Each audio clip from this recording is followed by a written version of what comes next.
The other part of that is engaging in your own therapy. Yes.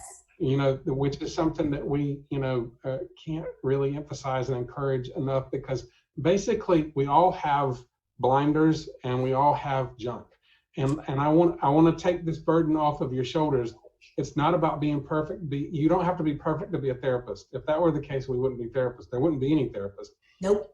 It's really about being in touch with your bag of junk, so that your bag of junk doesn't flow over into your clients. So, and as much as everybody thinks I got my stuff together or no one will ever figure me out, there are so many opportunities for micro expressions, countertransference, these kinds of related issues in therapy. If you don't have a good handle on your stuff and how it interrelates with other people, then there's more of a tendency of that coming out. So those are the two big things that I would say, Tricia. Is one, work on yourself, and two, there are tools out there that will actually help you to measure your relationship building and to grow that. Okay, thank you. So one thing, and I'm just going to piggyback off this because Dr. Brown knows this is like my soapbox. If I have a soapbox, this is my soapbox, is that counselors, if you're going to be giving counseling, you need to be getting counseling. So if you haven't done your own self-work, that is the best way. So it was Rogers that put that together, right? Like, so back in the day, this isn't like, oh my God, Dr. Spencer said we should. Nope, totally stole it from Rogers. He really emphasized it. And if you really think about him, linking back to Freud wouldn't let people go through and be an analyst if they had not gone through psychoanalysis themselves for a year to 3 years. Some people had to go up to 3 years. So think about that idea that we have to work on ourselves comes from the very beginning of our field. And so it was Rogers that started saying it's a sobering challenge when you realize that the more effective you are at being a fully functioning, whole human being, that you end up being a better therapist. So the better you are at a human being, the better you are at being with human beings.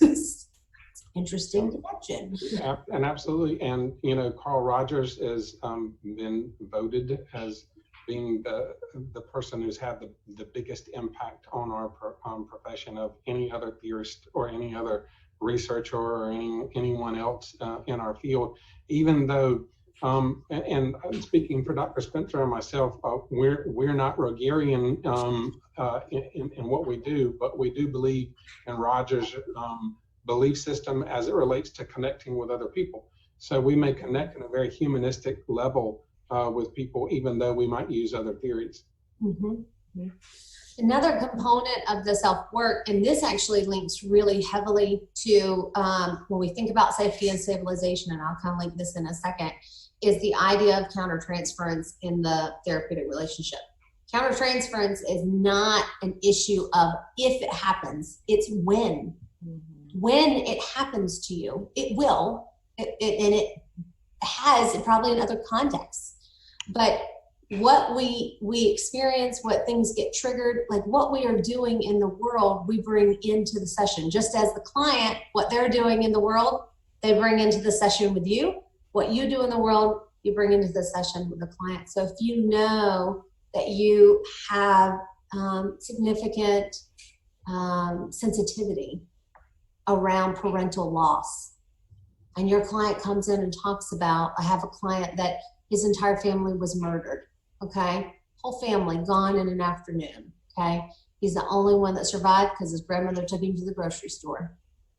So if I have a sense of sensitivity around parental loss and thinking about losing my parents, and now my client comes in and starts talking about it, my countertransference is now going to be in that room stealing from my chance to be with the client and helping them, right? So the more self-work you're doing, you're reducing your own reactivity to your countertransference so that when your client comes in, they are the ones that can be the focus in the room, not your stuff.